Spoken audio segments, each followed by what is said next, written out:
Hey, my name's Ben Yenny, and I don't make movies. I help filmmakers make money from their movies. Today we're talking about the different people in the distribution landscape and what each of us does. Since we'll be talking about film distributors and buyers, I thought I would make it look like I work in a theater chain just for funsies.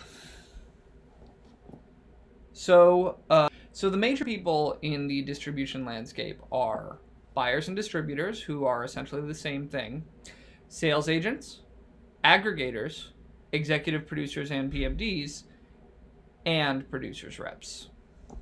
So first up, we'll talk about distributors. And at a film market, they're also known as buyers. Their primary responsibility is to take the film to the end user or end customer. They do this via connections to a theater chain, or being a theater chain, having a pay TV platform, or any sort of platform that takes content and puts it in the hands of the end user. Walmart would technically be a distributor, although most of the times you'll deal with an intermediary in order to get into Walmart or Best Buy or any of those. And since we're on the subject of intermediaries, if an intermediary takes all rights to coordinate with all of these different retail chains and platforms and what have you for their films, then they are most often considered a buyer or distributor themselves, even if they are dealing with a series of intermediaries, so long as those intermediaries themselves take the content to the end user and are someone like a pay TV platform again, or a theater chain. Sales agents. Sales agents deal with buyers and distributors, and they act as an intermediary between producers, reps, and filmmakers in order to help get content out around the entire world. Most of the time, buyers and distributors will not deal with filmmakers.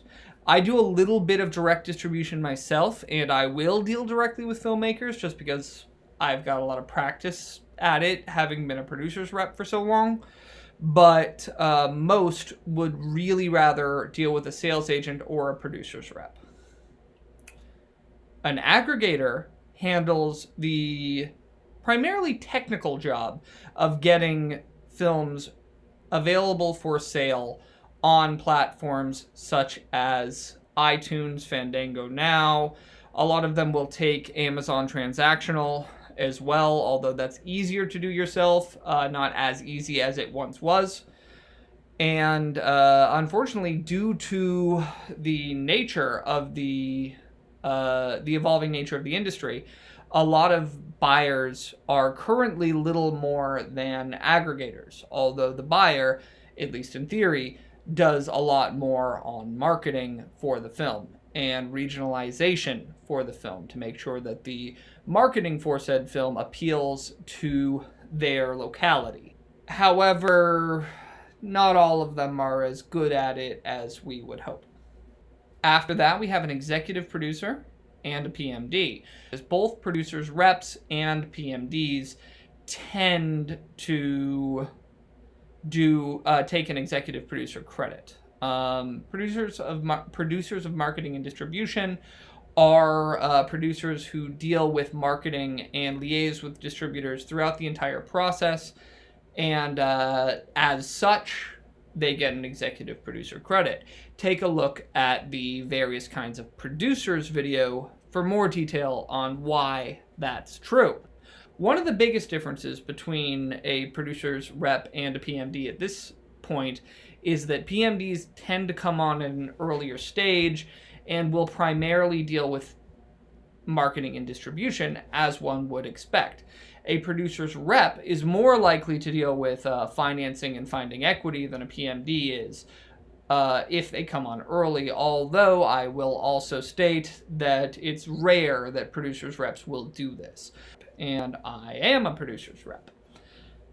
A producer's rep is primarily responsible for liaising with sales agents, aggregators, and buyers if they come on at the completion stage of a film.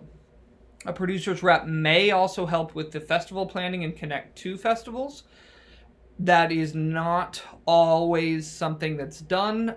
It depends a bit on where the producer's rep focuses their time and energy in developing contacts. Using myself as an example, I can help you plan your festival run, but I don't hold an excessive amount of contacts at the festivals you really need to get into.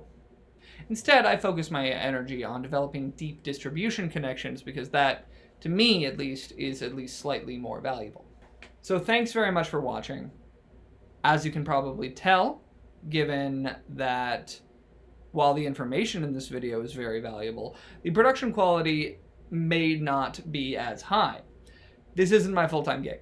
My full-time gig is actually being a producer's rep and executive producer and a bit of a distributor. So if you liked what I had to say here, consider submitting your film via the link below. Also, if you're not quite ready to submit this but you want more content like it, please like and subscribe. Obviously, hit the notification bell because then you'll make sure you see when I drop videos. And if you want to be absolutely awesome, consider dropping a few bucks in my Patreon. It does help me continue to do this, as even recording these simple videos that don't take that long do take time away from my clients. So, cool. Thanks and see you next week.